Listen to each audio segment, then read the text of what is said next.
पंजाब विधानसभा द्वारा पारित विधेयकों पर राज्यपाल की मंजूरी में कथित देरी के खिलाफ पंजाब सरकार की याचिका पर सुप्रीम कोर्ट में सुनवाई हुई। पंजाब राज्यपाल पर बिलों को लंबित रखने पर सुप्रीम कोर्ट ने सख्ती दिखाई है। कोर्ट ने कहा है कि जून का पंजाब विधानसभा सत्र वैध है। राज्यपाल लंबित विधेयकों पर फैसला करें। कोर्ट ने कहा कि विधानसभा सत्र को अनिश्चित काल तक स्थगित रखना सही नहीं है। सीजेआई ने कहा, विधानसभा सत्र की वैधता पर राज्यपाल की ओर से सवाल उठाना सही नहीं है। विधानसभा में जनता के चुने हुए प्रतिनिधि हैं, लिहाजा सत्र को राज्यपाल द्वारा गैर कानूनी ठहराना संवैधानिक रूप से सही नहीं है।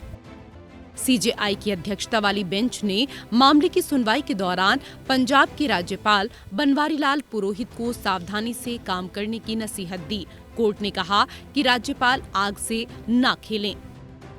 राज्य विधानसभा द्वारा पारित विधेयकों को लंबित रखने के रवैये पर कोर्ट ने कहा कि अगर हम राज्यपाल को ऐसी शक्ति देते हैं तो क्या हम संसदीय लोकतंत्र बने रहेंगे?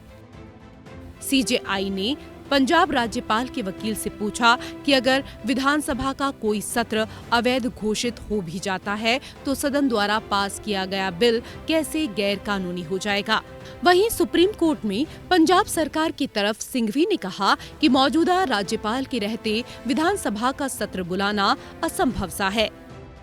सीजेआई ने कहा कि अगर राज्यपाल को लगता है कि बिल गलत तरीके से पास हुआ है तो उसे विधानसभा अध्यक्ष को वापस भेजना चाहिए। अगर राज्यपाल इसी तरीके से बिल को गैर कानूनी ठहराते रहे तो क्या देश का संसदीय लोकतंत्र बचेगा? सीजेआई ने कहा कि राज्यपाल राज्य का संवैधानिक मुखिया होता है, लेकिन पंजाब की स्थिति को देखकर लगता है कि सरकार और उनके बीच बड़ा मतभेद है जो लोकतंत्र के लिए सही नहीं है।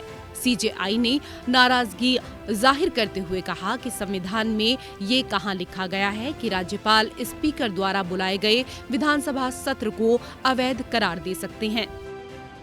उच्चतम न्यायालय ने पंजाब सरकार से पूछा कि विधानसभा के बजट सत्र की बैठक को स्थगित क्यों किया गया, अनिश्चितकाल के लिए सत्रावसान क्यों नहीं किया गया। हमारा देश स्थापित परंपराओं पर चल रहा है और उनका पालन किया जाना चाहिए। पंजाब में जो हो रहा है हम उससे खुश नहीं हैं, ये गंभीर चिंता का विषय है। चीफ जस्टिस ने कहा कि मेरे सामने राज्यपाल के लिखे 2 पत्र हैं, जिनमें उन्होंने सरकार को कहा कि चूंकि विधानसभा का सत्र ही वैध तो वो बिल पर अपनी मंजूरी नहीं दे सकते हैं। राज्यपाल ने ये कहा कि वो इस विवाद पर कानूनी सलाह ले रहे हैं, हमें कानून के मुताबिक ही चलना होगा। केंद्र सरकार की तरफ से कहा गया कि राज्यपाल का पत्र आखिरी फैसला नहीं हो सकता है। केंद्र सरकार इस विवाद को सुलझाने के लिए रास्ता निकाल रही है। वहीं पंजाब के गवर्नर की तरफ से 13 नवंबर तक का समय देते हुए कहा गया कि हम तब तक इस समस्या का हल निकाल लेंगे। सुनवाई खत्म हुई।